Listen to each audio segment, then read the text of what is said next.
Makasimba here tete, ini ndiri umwe mutendi weimwe chechi dzamunoti dzemagitare mumastreet umu. Handingati chechi iyi ndakakurira mairi, asi ndakazoroorwa nemurume anoendako. Ndokubva ndatevera kuenda kuchechi iyi. Saka tete muchidimbu ndingangoti ndakaenda kuchechi iyi by association. Asi kubva zvandatanga kupinda muchechi iyi, tete mweya wangu wakatanga kungova unsettled. Kungonzwa kuti mweya wangu hauna kugadzikana, kuita kuremerwa muchechi. Pekutanga ndakafunga kuti maybe ndiri newcomer, ndichazojaira nekufamba kwenguva. Asi nekuzofamba kwakaita nguva, ndakaona tete kuti ndaisava roho. Chechi yaina murume wangu yanga iri cult chaiyo.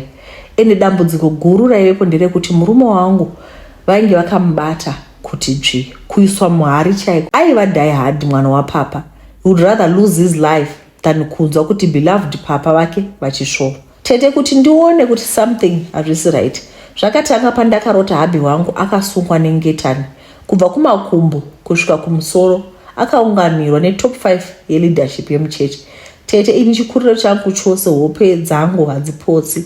Ndaiti ndikarota munhu akashaika, kazhinji mangwana kwaitomuka shoko rokuti ngana hasisiko. Ndikarota munhu achirwara, kazhinji panenge paine urwere.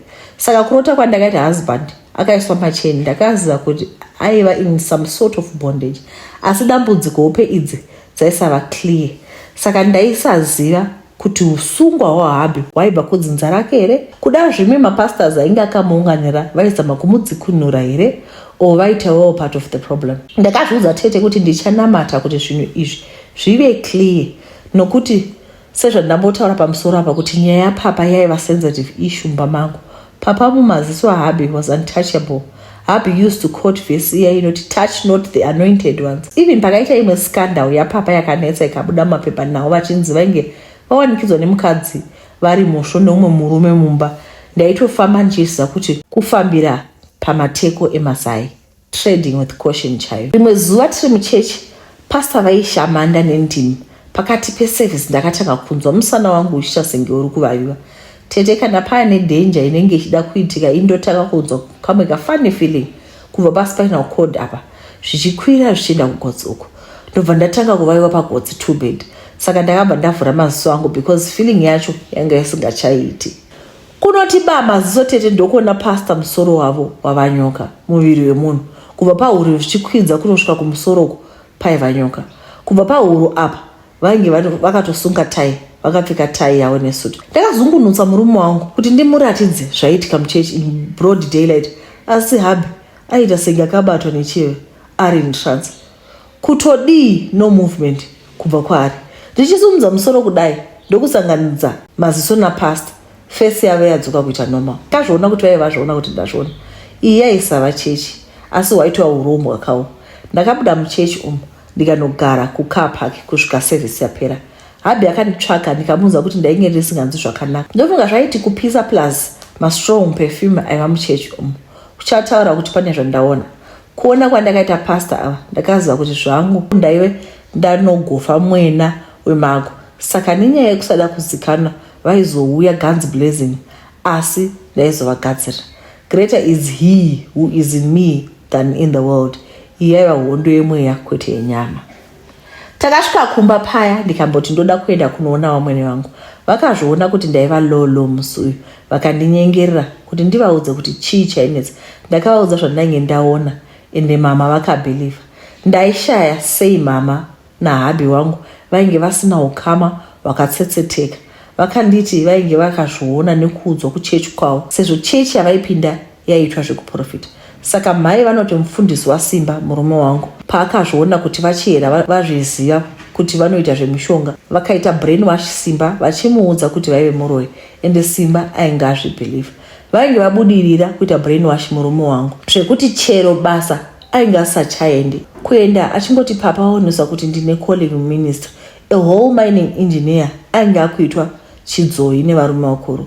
Vachera vakati ndive careful nokuti ndaidhira nemadangerous cult criminals vaibudirira nekubira vatendi. Ndakati ndavachera ndikati vagondirangarira munamato uye vaisewo simba munamato nekuti aive nehondo hombe mberi kwedu. Usiku hwakasvika ndikavata tete. Ndakaita zvekuvhunduka ndichinzwa kuti taita heavy presence mumba.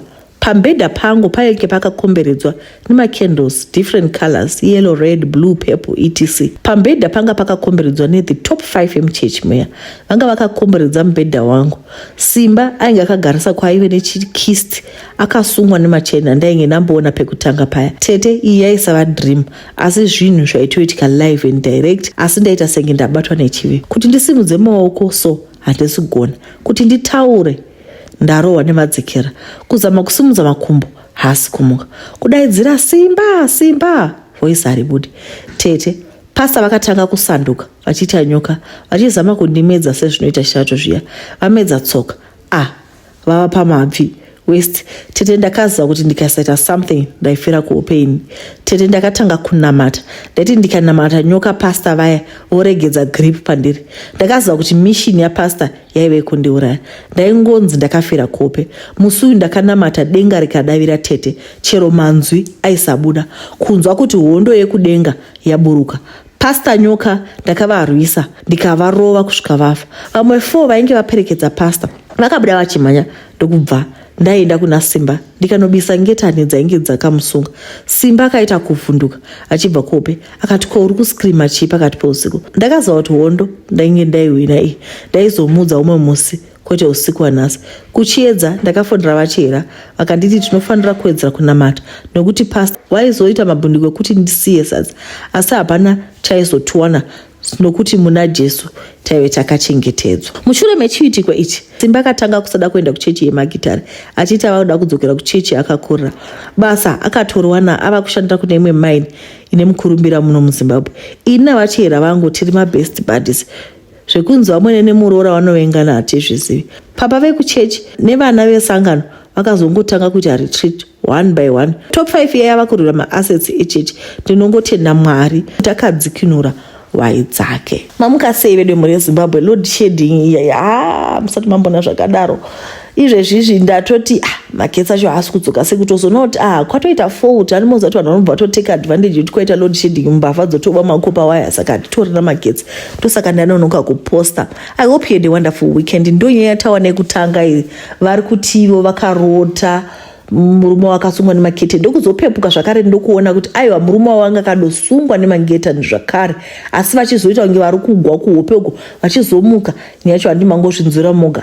Ndozvo zviri kuitika mumachechi. Hanzi mufundisi vakachinja kuita nyoka. Unenge wadozviona pane vamwe vanhu vane maziso emweya vanovhurigwa naMwari voona zvinenge zvisingaonekwi navamwe. Saka hanzi in the last days they shall arise false prophets, zvekuti even the elite will be deceived. When we say the elite, tukura kuti vanhu vanodoziva shoko raMwari chaivo, they are going to be deceived. Saka we have to pray so hard so that hatidefeatiwe. Alright, pane nyaya yatatumigwa yekugweru iyi. Makadiva Tete, please hide my identity. Takaenda kuBhawa, mimanzi yakaridzwa tikatamba negirls dzangu zvekukangamwa nhamu dzose dzenyika ino. Ko zvekuti kumba kunoendwa zvaifungwa nani. Taitodanidzira kuti kumba kwacho ngakuye kuno. Nhamo yakazouya nguva yekuenda kumba yasvika.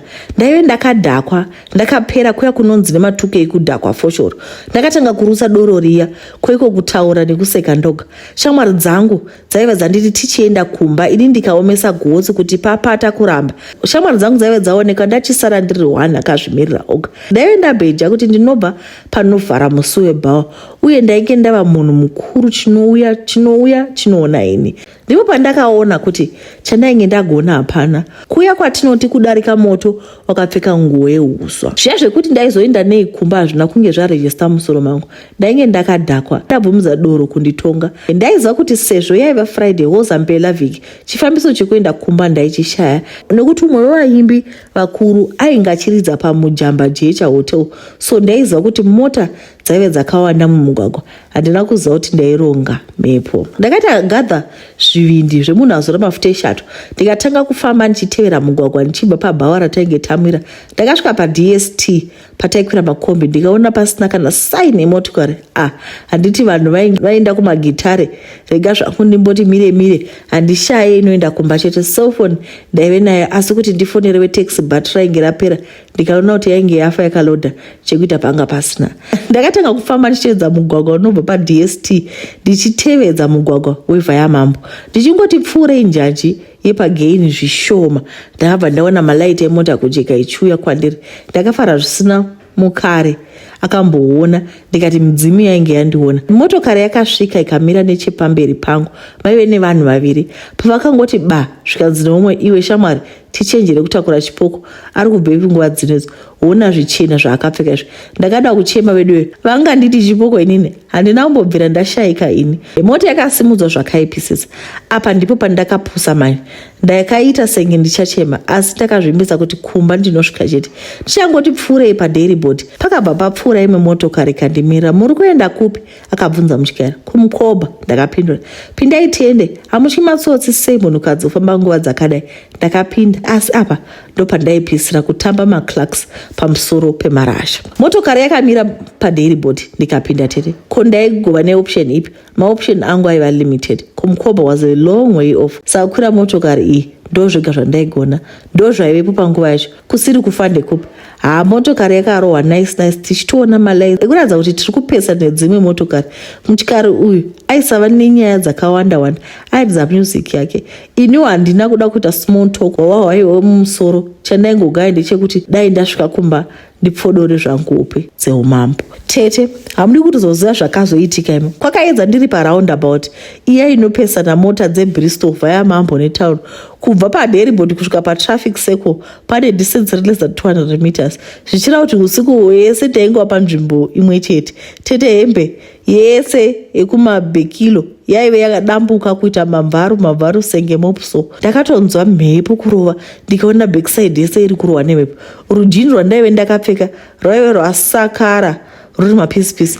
Kubva kubackside kusvika pamabve aingova madende. Ndangomira zviya tete ende ndapusa kwatova kuma5 am. Mota dzinouya kuzohodhesa nevemakombi vakungoridza ute paya. Pakazoita vamwe mai vechikuru ndivo vakazobvisa Zambia vakandifukidza. Kwete tete, handina kubatwa chibharo, but ndainge ndakwira mota yechipoko yemunhu ainge akafa kare. It seems vaitwa mupfungwa dzangu kuti ndainge ndakwira motokari, ndainge ndichikweyiwa ndiri panzvimbo imwe chete. Izvi ndakazozviudzwa neimwe kapo yaigara mumutapa. Vakazonditakura vakandiendesa kupolice camp pamutapa paya, ndikaitirwa police report. Vakaona kuti handina kukanganisa zvamuchose. Nyaya yacho ikatombobuda muredhiyo. Doro ndakasiya zvamuchose, handichabati kubva musi uyu. Ndakachera chikomba tete. Backside yangu ndakazoizora Vaseline nebetadine ndainge ndapuwa kuchipatara, asi nanhasi ndine malaini ekukweshera mutara kwandakaita. Achaseva as a reminder yezvandakambosangana nazvo. Ndipo paperera nyaya yedu. Vanhu vekugweru kwai zvanetsa zvipoko mugwerumo. Imi munhu wakabva paDST, ndandamboti paDSTV. paDST paya ndo panokwirirwa zvemakombi. Zvino kwai vakabva paDSTV paDST kunosvika paDairy Board paya. Panhu pacho padhuze kabaya. Ndokuzongobva kubva paDairy Board kunosvika paraundabout. Vachingori panzvimbo paraundabout ndipo kapane makuvapo. Padhuze nemakuva. Sorry zvenyu vasikana, makasangana nezvakaoma chokwadi. Regai tipinde munyaya yedu inotevera. Makadii tete? Ndiri mudzimai, ndaishanda kuCape Town ndichishandira imwe cup yechixhosa. Ndakauya kuSouth Africa pava nemakore anokwana kuita 13. Ndaingoshanda mudzimba last year but 1 ndipo pandakawanirwa basa nefriend yangu kuCape Town. Ndakanoshandira young couple but vaive nemari inotyisa, uye mukadzi aive neproblem yekuita vana. Taive vashandi 3 nekuti imba yaive yakakura uye paigara vanhu vakawanda veukama vaive vanhu vaive nemwoyo wakanaka. Even pay taipiwa yakanaka, ende pakupera kwemwedzi taipiwa magrocery ekutumira kumusha. Madam Boss vakava close kwandiri tete, ndikava shamwari yavo pakusvika kundibvunza kuti ndaive nevana vangani. Ndakavaudza kuti ndine matwins. Vakati tendai Mwari, ini zvakaramba. Ndakavati don't worry, zvichaita nguva yaMwari inokwana chete. Vakazondida nehusband yavo vakati vaikumbira kuti ndivaitire mwana. Ndakati handikwanise kuti ndirare naBoss nekuti ndaivaremekedza. Saka vakati toita plan, asi vakati doctor ndiye aizotora maspem ababa obva andiplanta mudumbu. Vakandipromisa mari yakawanda. Takazoenda kwadoctor, maspem aya akaiswa. Ndokubata kwandakaita nhumbu yaBoss. Ndaibatwa samambo tete, asi ini ndaisafila comfortable. Ndaifunga kuti Madam Boss vachandichinjira, uye ndaifunga kuti Boss vachazodawo kurara nene. Ndakatakura mimba yangu madam havana kuchinja uye bosi hapana pavakaratidza kundida.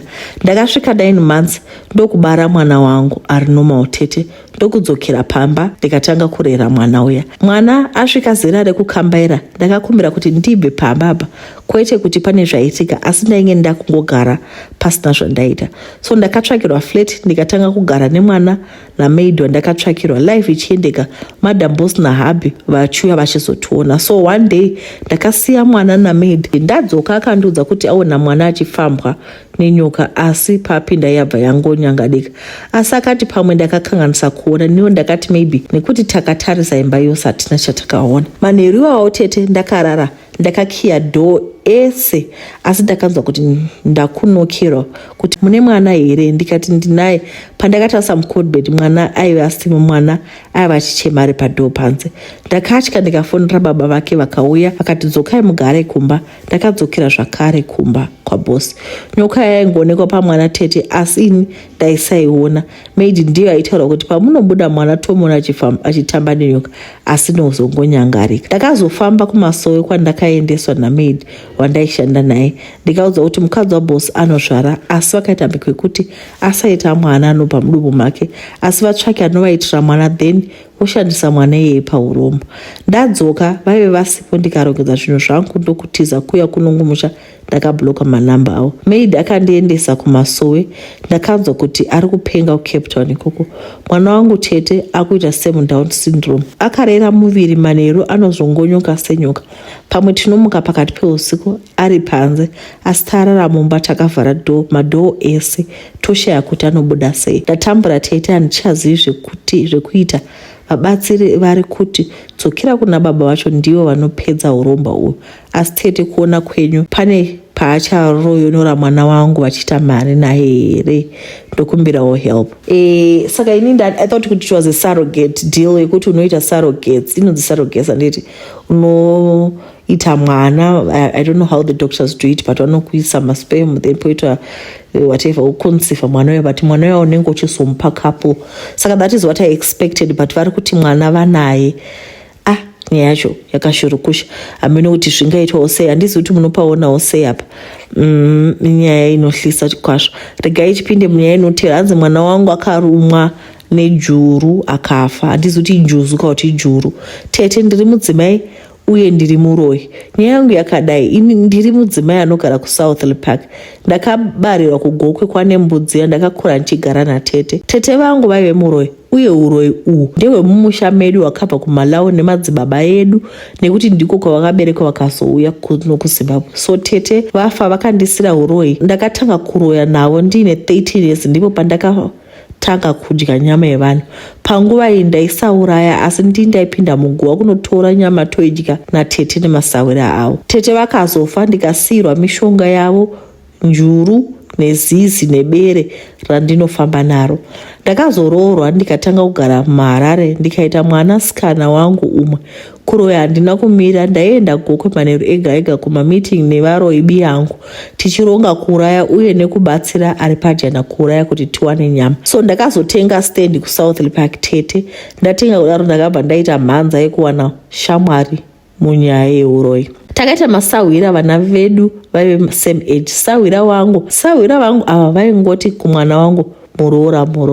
Takatanga kudya vanhu kunonzi kuAmsterdam iri kudhuze nekumakuva. Tinoroya tete every week. Enda kunhave manheru tinodya nyama ichiri mukofi, totanga matumbu tozomapedzisa kumakuva. So tete pese apa sawira vangu taita chinhu chimwe tikadya varume vedu. Last year mwana wangu akaroorwa, sawira vangu akamira paroora ake achifara zvisingaite. Mwana akaenda kumurume, ndipo paakanditi ndakatsama kwandiradza, ndaida kuti mwana wangu aroore mwana wako usawirawo simba. Handina kumuvanza, ndakamuti zvaisaita nekuti handidi kuti mwana wangu azoita mabasa euroyi. Ndipo patakatanga kusawirana, achiti wanditi ndiri kuda kuita mwana wako muroyi. Mwana wangu akauya akandishanyira tete, akati akarara ake pafloor. Ndakanzwa aridza mhere ndokumhanya, akati ndarumwa nejuru riye rine musoro muhombe. Akatanga kubuda ropa ndokufa tete. Ndakaziva kuti ndisawira wangu adya mwana wangu pamwe nemusukuru aive mudumbu. Ndakati mwana wangu avigwa. Ndakaenda kunomubvunza kuti wandirwadzisirei uchiziva kuti ndiye ega mwana wangu. Akandibuditsira nyoka yake kuti indirume ndikatiza. Ndakazama kuda kunobaya mwana wake nenyanga kuti afe, asi tete ndakabva ndazvibaya. Ndikatadza kubuda mumba make. Makuseni akadana vanhu kuti uyai muone muroi. Ndakanyara, ndakatombobva munzvimbo yandinogara. Ndazama kufamba kuti pandazvibaya papore, asi zvandaida zviitike pamwana waSawira ndozvapandiri kuchipatara. Ndakanzi kenza, ndiri kurwadziwa, ndokumbira help ndipore. Kana ndapora ndifumure uroi hwandakaita naSawira wangu. Chotoshamisa ndechekuti vakatozoenda kuchipatara vari kutoti kwai ndakainzi kuchipatara ikensa. Ivo vaigoenda kuchipatara vachiziva kuti ndivo vazvibaya here. Zvinhu zvacho zvakaoma hazvo. Saka nyaya yacho inopisa tsitsi. Vanhu vanenge vakuhlamukirana zveko. Handiti vanhu vanga vachitamba vose zvakanaka chiki hai hapachina vanhu vakuhlamukirana. Zvakaoma. Regai tipinde munyaya inotevera. Munongotiudzawo kuti what can she do. Zvinhu zvacho zvinotongopedzawo simba chokwadi. Makadii tete, ini ndiri mudzimai anoita zvedancing group. Totambira mumabhawa kana kwatinenge tashedza. Asi nzvimbo dzatinotambira inzvimbo dzinowanda vanhu nekuti taiti tapedza tobva takechwa. So dancing group iri gurupu redu rakaita mukurumbira kusvika tave kushevedzwa nyika dzakatipoteredza. So takaenda kuMozambique, kwaive neshow. Takati tapedza zvataive tafambira, manager wedu akati taifanira kunoona imwe n'anga kuti basa redu riendere mberi zvakanaka. Akati yaive advantage yeduwo sevanasikana vanotengesa mviri kuti tiwanewo mbinga. So tete takaenda kunoona n'anga yakatipa mushonga pamwe nekutiisa nyora pamusana, pazvidya pamwe nepanhengo dzedu. Tainzi inyora dzekuti tigara nevarume havazodi kutisiya uye kuti patinotamba vanhu vatide. Tabva kuMozambique takatanga kuita mukurumbira usingaiti tete. Seni kusaidi kwangu ndakatanga kudanana nemamwe maartist ane mukurumbira. Ndakadana naminister, asi nekufamba kwenguva zvinhu zvakatanga kuita low. Takusawana mabasa. Apa manager akabva aenda kuUK. Saka tete ndakamboendera mberi ndichitamba mabhawa dzamara ndawana murume aida kundirora. Ndakabvisura tete ndikatanga kugara nemurume wangu. Asi takati tatanga kuita bonde semurume nemukadzi, aiti ari pamusoro pangu, aitiza asina kupfeka. Kubuda panze ndikamutevera, aiti ari kuona mhuka. Akasvika pakundidzosera kumba kwedu tete, asi ndakatanga kuda kudana nevamwe. Ndinoti kana ndakuda kuita bonde ropa rinobuda semunhu abvisa mimba. Zvakandipa kuti ndifambe kuti ndinzwe chaitora nzvimbo. Ndakadzwa kuti nyora dzandakatemerwa ndakajoiniswa Satanism, handifaniri kugara nemurume. Tete handina kuzvitenda. Ndakatanga kuita maslip over kusvika zvakare ndakawana umwe aida kugarisana nene. Musi wakataura izvozvo takaita bonde, akatanga kubuda ropa panhengo yake. Zvairatidza kuti aiva arumwa mukati mudumbu mangu. Tete ndauraya varume vanokwana kuita 4. Ndongoenda mumba ndokechwa then munhu obva. And tete chinondinesa, ndine time yandinotonzwa kusatoda varume. Izvi zvinoita mushure mekunge ndarara nemurume ofa. Ndogara, asi kana mafeelings ekuda bonde andibata tete handikwanisi kana kugara. Ndinovhima murume kusvika ndamuwana. Ndinenge ndakatogarwa zvekudaro tete nezimweya iri kuti ndipanyora idzi. Ende tete tapedza kurara nemurume anogona kusabuda ropa, asi ndikatarisa nhengo yake patinopedza kuita bonde inenge yakadhinda mazino 2 pasi nepamusoro. Vamwe ndivo vanotiudza kuti wandiuraya. Vamwe nekutya vanongonda kunofira mberi. Handisi kuzvida zviri kuitika kwandiri tete. Ndiroda kusiya, asi zviri kuramba. Kana mweya wacho wandibata unondibata zvine simba. Ndibatsirei, dai ndaikwanisa kutaura namanager wangu atiendese back kuMozambique. Mumwe wangu wandakataura naye wandaitamba naye kugroup iri anoti ari kuenda kumwedzi kubva paakaroorwa. Ndizvo zviri kusanganawo nevamwe munyika izvi. Zvinhu zvakaoma chokwadi. Pavakaendeswa kunotamba kuMozambique amenoti makore mangani kare, asi ndo pavari kuti ndo pavakatemegwa nyora. Kubva zvavakatemegwa nyora upenyu hauna kuzombobvira waita anani zvakare. Zvinhu zvinoshungurudza. You just want to be normal sometimes and just date a person and get married and settle, but unfortunately havachadokwanisi kusetla. Vakasetla munhu anobva afa.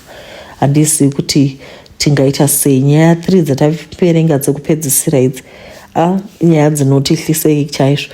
Handisi kuti munofungei. I hope munongosiyawo macomments enyu. Muve nezuva rakanaka guys. I was actually feeling ndanga ndichida kutoita video chaiyo, but magetsi hakuna, kune fault, handikwanisi zvinhu zvacho.